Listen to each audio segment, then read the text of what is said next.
Hello, and welcome back to what is video 7, isn't it? Video 7 already. Right, it's my day off, so I'm going to do a little bit more on the arcade machine. Got a few things on today. Got an MOT on the car this afternoon. We've got this storm thing that's coming over today, this storm Imagen. Well, they're talking about 70-80 mile an hour winds, so that's a little bit worrying. So I might have to batten down some hatches.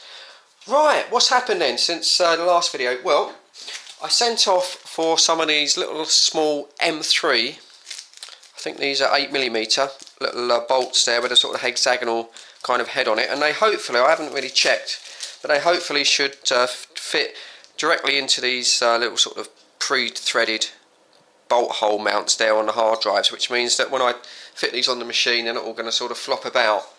This is the new 1TB hard drive. Down from the sim machine upstairs in the loft, and I've now have got the 53 gig ROM pack on this hard drive. Also got an Amiga pack as well, but the main thing is to get the old ROMs from this hard drive, the old name ROMs, working on the arcade machine, and so that's great. I've also seeded a little bit back as well, so I'm in credit, which is also good. So we can go ahead today and we can sort of fit that. Talking of the sim machine upstairs, I'm kind of like running two projects at the moment. I'm sort of updating my driving sim computer. For those of you that haven't seen that, if you look back on my channel, you'll see a video with my Amiga driving rig. That's driving me nuts at the moment. That's a completely different project. I might make a video on that. I know some of you won't be interested, like the radio guys and so on, but I might make a video on that because I'm trying to run a game called Project Cars. Which is a fantastic simulation driving game, but it is really heavily testing my system. In fact, my system is going to require updating. It's antiquated processor and RAM, and basically it's a very high-end game, and I haven't got a high-end computer. I'm trying to run it on a computer that really isn't up to it. So, but the fallout from that situation is that I've been doing a little bit upgrading on that computer. Got some new higher speed RAM coming this week, and eventually it's a long path, and I'm eventually going to end up with a new motherboard, new processor with the new RAM. I'm going to end up sort of, you know, having to spend some money on it, but at the moment I'm doing it in stages. However, as I say, the fallout of that was that I was running Windows 7 Premium upstairs on 32-bit, and Project Cars just looked at that and went, aha! Yeah, completely laughed at it. So I had to purchase a copy of Windows 7 Professional, and that's 64-bit, and that's upstairs onto the driving sim machine, and that's running a little bit better now. Still not great.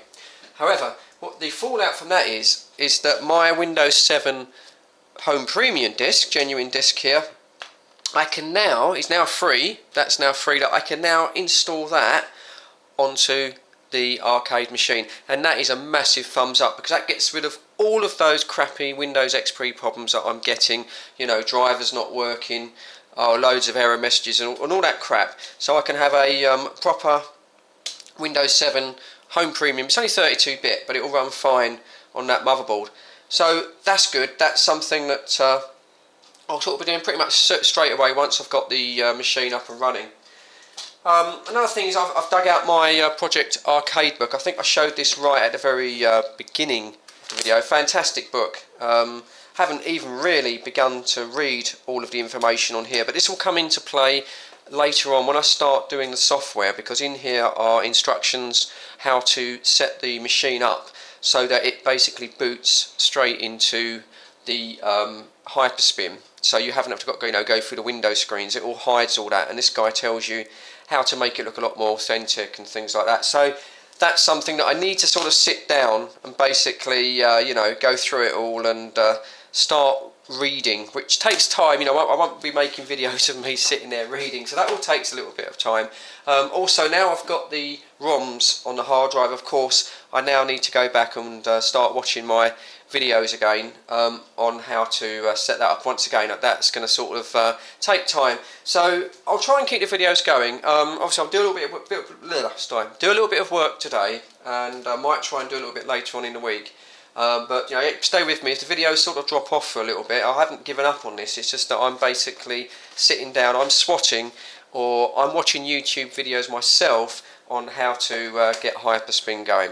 Anyway, I think that's enough talking. I do tend to talk on a bit, I apologise for that.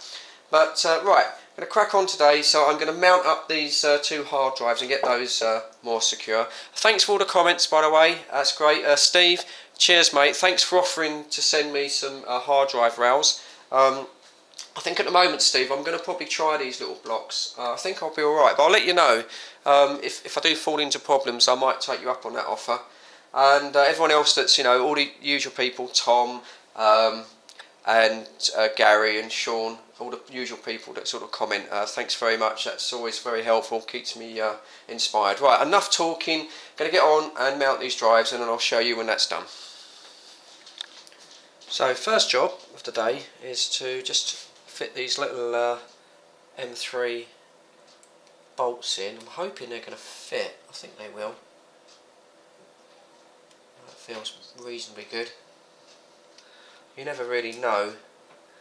I just took a chance actually. I just looked at them, I thought they looked like M3 to me, and seems to have worked. A little bit tight maybe. But, excuse my cat, it's heard me making another video. Oh, there you go.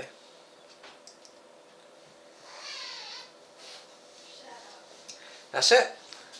That's a good bit. So we'll just speed this up a little bit. Yeah, you don't want to watch me do this in sort of real time, okay? It's pretty boring anyway. It's quite boring watching it in fast time. So these little plastic blocks here, choc blocks, micro blocks, whatever you want to call them. Yep, fitted these one on the hard drive quite well. Those little M3 bolts that I bought turned out to fit the threads quite well. A little bit tight at first, and maybe I shouldn't. An Allen key wasn't the best thing to use, to be honest. But yeah, went on quite well. Quite pleased with these actually, for what they were. So yeah, as I said, I will. This is obviously the long version of the video. If you follow this from right from the beginning right to the end, you're going to see all of the mistakes that I make, and all of the errors, all of the cursing, the cat screaming in the background, everything else. And of course, when I've done this, I will compact this down to possibly 4, might even be 5 videos the way this is going on, and it'll be polished up. But hopefully, people that come along will actually sort of learn by the mistakes that I'm going to make, and errors. But then not everyone's doing the same thing. Even if you buy one of these MDF kits, or better still, you make your own, you're not set in stone. Everything's bespoke. Widescreen, 4x3 screen, perspex, glass. Where you mount everything, it's just kind of all completely open. But there are some fundamental mistakes that obviously I'm going to make that hopefully I can help people in the future. But for now, as you're going, if you're on a long trip with me, you're going to have to actually have them in real time, well, even if I speed them up slightly. Anyway, so here's the hard drive. You see I'm fitting these on here, they go on pretty well. And then after this, it's all going to be sort of software based. So I'm not quite sure how that's going to turn out at this stage, so sorry if that gets a bit boring. Anyway, right, going to quit waffling on now, and we're going to go back to the live commentary. So there we go, that's the hard drives fitted.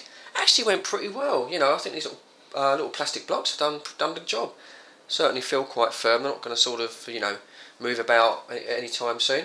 So, that's great. Obviously got lots of cables not hanging about still, I've got a lot of cable management to do at the end of the project. I've still got to wire up Sean's light and everything, and then when I get the controls on the front, that's when it gets really messy. When you've got all those buttons and all the lights on them and everything else, it's going to be pretty amazing. So I've got lots of cable sort of tidying to do, but I'll get it all running, all messy and dirty, and I'll sort of do that on the end. Anyway, right, that's that job done. I think we can now spin it round and boot the machine back up. And then I've got to just go away and do a little bit of tuition and just sort of see if we can get some ROMs going and actually get an arcade going on the machine. Okay, that's it for now. Okay, first of all you need... So it's all about software at the moment. Not really much to show you, just using this Simply Austin's guide. I think the guide's fantastic really for an absolute beginner. And take yourself to the actual website. There you go. I'll put a link down below which should take you straight there. Just takes you all the way through it. Takes a little bit of time,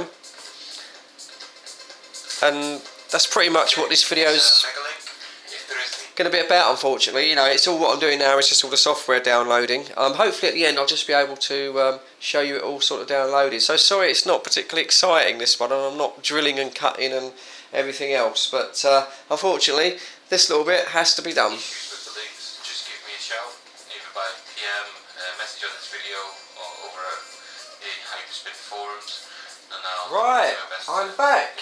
So been doing a lot of software downloading and setting up using Simply Austin's guide here on YouTube, which is absolutely fantastic. I'll link that in the bottom of this video. I hit a problem which is down to me really, not really understanding how this all works. And the problem is that the game ROMs that I've downloaded from Hyperspin, basically all of the games, I downloaded the current version, which was, I think it was 0.169. Yeah, so we'll call it 0.169. And what's happened is things have moved on when I did that just after Christmas, and they're now actually up to 0.170. So I've got 169, they're up to 170. Unfortunately, you need a kind of driver, if you like, to get it to work, and I can't find the 32-bit driver for 0.169. I can find the 170, but I can't find the 169. So at the moment I'm a little bit screwed. So I've asked Austin on YouTube. I mean, he's been really good actually. I asked him a question about half an hour ago, and he came back and said, yeah, you need the latest drivers. And I've asked him another question saying, well, I can't find the 169 driver. Would the 170 driver, you know, is it backward compatible? Would the 170 driver work with the 169 ROMs? Or do I have to re-download the 170 ROMs, which I can do. It's just that it's a 53 gig download again, and that's going to take hours and hours and hours, which means I'll have to take the hard drive, put it upstairs in the loft, and basically I won't get that done today. So it kind of like screws what I can do today. So yeah, that's about it really. We've kind of sort of we've hit a stalemate situation at the moment. I'm not quite sure, so I'm waiting for Austin to get back to me. If he says that's compatible, then I can move forward. But I'm running out of time now because I need to take the IB3 in for its MOT. So I need to sort of stop doing this. So I was really hoping that this video, you know, I'd be able to show you the Hyperspin working and show you a few games working, and then move forward with all the controls and all that. Unfortunately, don't think I'm going to get time. So I'm not going to get time. So I suppose this video, yeah, not the greatest video, is it? But I'll stop this video here, probably here. I'll upload this to show you how I'm getting on. I say not a great deal of progress made really. Another thing I've noticed as well is with this monitor, because it's a very old monitor, its viewing angles are very sort of narrow, and I have noticed that sitting down here at the sort of kitchen table here, the screen is a little bit out of adjustment. So I don't know if I'm going to need to have to adjust the angles a little bit. One of those things you sort of pick up. And also the power line, where the power goes into the back of the unit, I was looking at that and thinking, how am I going to get the door closed with the power line going through? And so yeah, you know, as you carry on, you see problems emerging, but that's what it's all about, isn't it? Home build, you know, that sort of frustrating part of it, the enjoyment when you solve the problems. So anyway, yeah, all a bit software based, you know how it goes, all a bit sort of slow. So I'd like to say, yeah, cheers, thanks for sticking with it. Sorry this wasn't a great, massive push forward on the progress of this video. Sorry it's been a little bit slow. Once I sort this software out and I've got the right version of game ROMs and the right driver, hopefully I'll be able to sort of show you the thing working. Once I get to that stage, and I think I will stop. I won't download any more games once I know it works. I'll probably upgrade to Windows 7 Home Premium, and then it's about getting all the controls to work, and I think that's going to be quite enjoyable. I heard that can be quite a nightmare. So I've got a lot to do, and then I've got to get all the plexiglass, get the top done, make all the cabinet pretty. So there's loads and loads to see coming up. This is going to roll on a bit. You'll probably get bored of it. I'll see the view figures go through the floor. Cat's fed up with it already, if you can hear it. There it goes, look. Right, stop. When I talk, it screams. When I stop talking, it's quiet. Amazing, isn't it, really? Anyway, as always, cheers. Thank you for watching. Thank you for all the comments. And I'm going to catch you on the next one. But for now, bye-bye, guys.